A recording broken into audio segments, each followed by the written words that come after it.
Are we on? We're on. Super. Hello, this is Rod Lucas. Welcome along to another one of these radio school TV videos with another person who's come to see me, and that's Richard Marsh. Nice to see you. And yourself. As I say on all the best shows, yes. And he's done a couple of days with me, which has been extremely busy, and probably for him pretty frustrating because he wants to running at 100 miles an hour, and I've had to say, hey, slow down, we need to work on this, that and the other.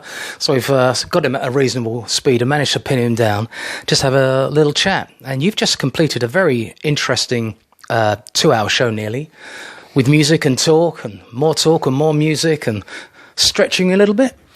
Yeah, I think so. It's quite difficult when you actually put it all together in a format, but the thing that you've helped me with, which I'm not used to in hospital radio, is to be properly structured and to realise how much structure that goes in and needs to go into the show. And also, yeah, it's been taught well about how to get across the news and be in touch with all the news, everything that's going on and things like this. Yeah, it's really helped me to structure it and see how much work you need to do to get a good show together. It's a different type of radio, because what I didn't mention was that Richard has been doing hospital radio for how long? About nearly 2 years, 1.5, 2 years, hospital radio. Yeah. I'm not the greatest fan of hospital radio, probably because I've never done any, but the type of radio that I've heard from hospital radio, I've always found very unadventurous. But I'm not knocking it, and it's a good place to be. Just stay on that bus for a little while. Don't go down the full route of being in hospital radio. There's some great guys there, and I know quite a few, but it's not the route that I personally travelled down, because I was lucky enough, at a very early age, 14, to go and start doing some odd jobs, cleaning the toilets, etc., for BBC. But what was your experience like at hospital radio? It was good. It's a good starting point, like a lot of people have started. I know Ken Bruce started there in radio too, didn't he? It's good in that way, but the thing is, you don't always get the feedback. You've got the license to do what you want, structure the show how you want. But you don't always know if it's any good or any bad in particular. So I listen back to myself, and you have to self-analyse, I think, a lot of the time.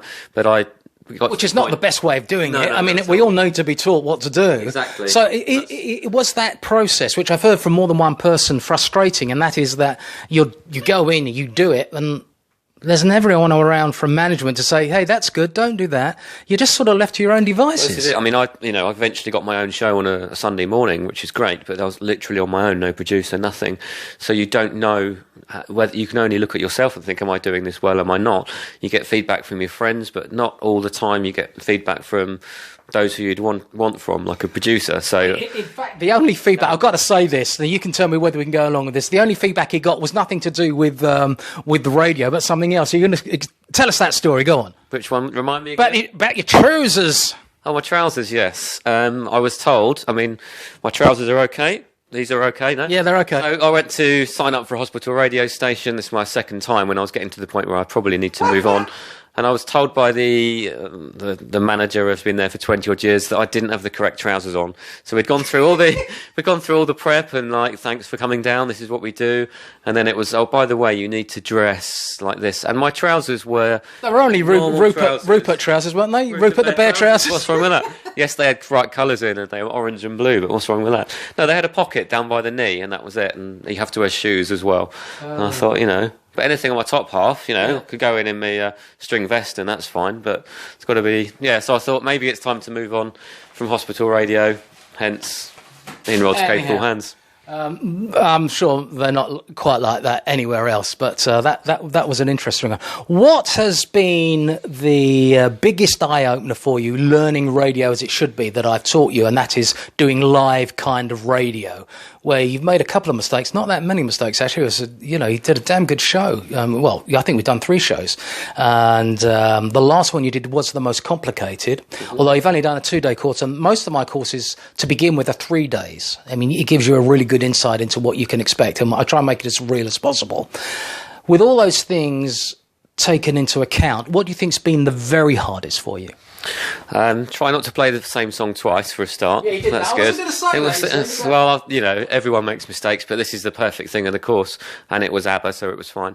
I think the structure was the first thing I've learned, and how to multitask as well. A lot of people who try radio don't realise how difficult it can be if they've got breaking news coming in. So if something is coming in, you need to read it and understand it quickly, and then learn how to spin it into a topic of conversation as well. And also to learn how to use the news, again, to get to how can we use it? How can we get a call in from this? Or how can I use it? It's Comic Relief Day. How can I relate that? I can relate that to, I've got a guest coming in.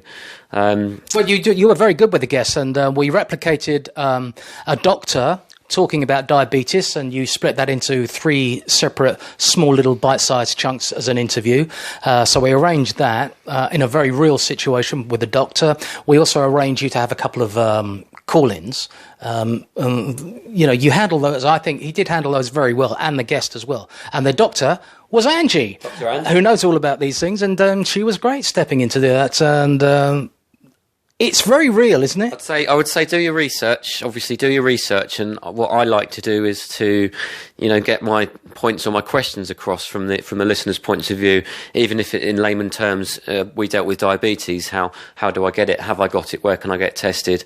Things like this. These are the kind of people that you'll be interviewing. I mean, you will be into doctors about diabetes and people about bunions on your back of your head or whatever. I think they do go on the back of your head. Take it from me, they do. They don't. Oh, okay, never mind. Are we still broadcasting here with my new mic? Okay, that's good. Your versatility is important too. To be sort of read about a number of things that are going on in life, not least of all news, which I think was one of the hardest bits for you, and that's just getting into news, because you quite openly admit you're not the world's biggest news freak. No, I mean, I try and I read the Sky News app, but being with Rod, it helped me understand you need to be across every form of news, every avenue, Twitter, Facebook. You need to follow everyone.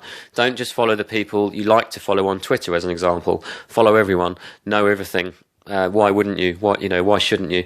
So I found that an important thing to learn. The movers and the shakers, from David Beckham to Vicky Beckham to Katie Price, all of the people that make things happen in this country, from Pete Tong, all of the greats, from the Prime Minister to the Miliband man, Nigel Farage, all the models, all the greatest actors, they're the people that make the world tick. The serious and the not so serious, and the people you agree with, as you say, and the people you don't agree with. Because if we're to do this radio thing, we need to be in touch with what people are thinking and how they're reacting. We need to know the price of a loaf of bread, which is 47p, everyone knows that.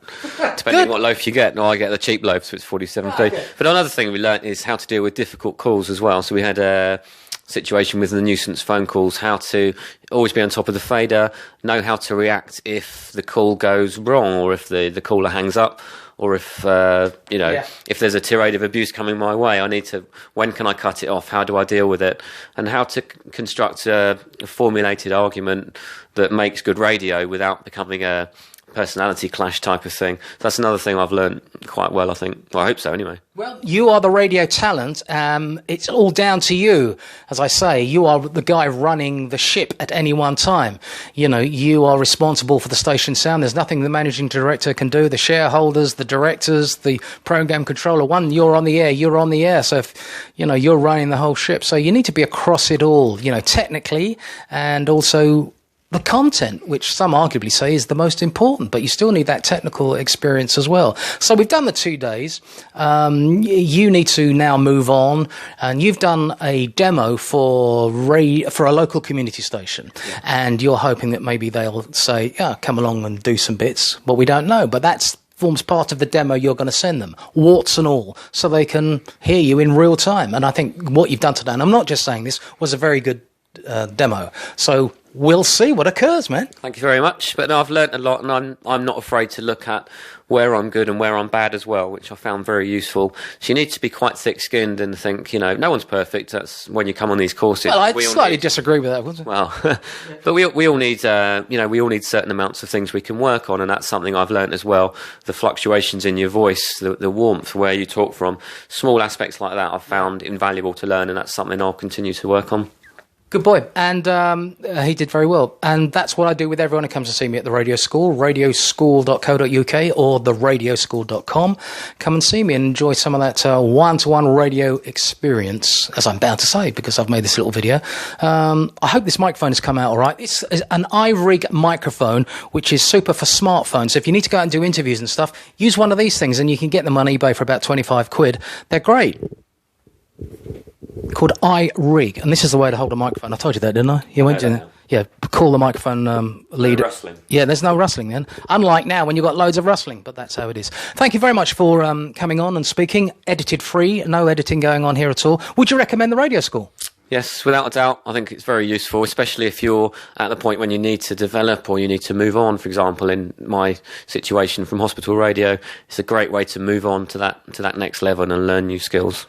Yeah, see you next time. It's about your trousers. Nice trousers, by the way. I must say that. You know, pretty they're not Rupert Bear today. Oh, thanks. Nothing wrong with my trousers. Thanks a lot. Great. Thank you. Yeah, very, very good. We'll go back in now and just have another session. Okay. And we'll see